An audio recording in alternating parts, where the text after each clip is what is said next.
Hey guys, welcome to my channel RSK Training. Today I'm going to start a date series videos where I will be covering some videos with formulas and functions that we can do with dates. So I hope you will love my videos and do show your love by hitting that like button and subscribing to my channel if you're new to my channel and sharing it with someone who you think can benefit from.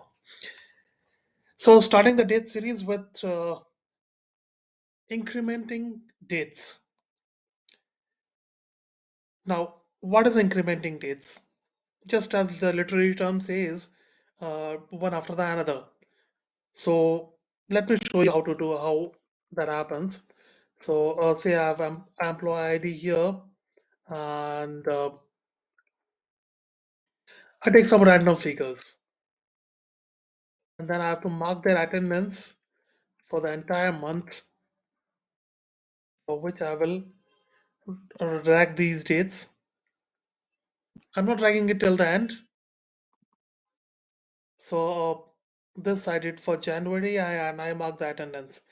For February, I had to change this date to the 2-1 and then I have to drag it again.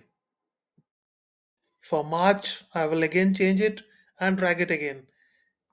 So instead of doing that, how can I do it programmatically or through some formulas? So I thought for a while, and then I came to the formula. I would just increment 1 and drag it till the end. So the next month, when I change this to 2/1/2024, it will all the dates will automatically changed, right? This was the video for incrementing dates. Next, we will discuss incrementing months. How would we do that? Let's find out and wait until my next video comes up. Right? Thank you for watching and see you the next time. Till then, bye bye.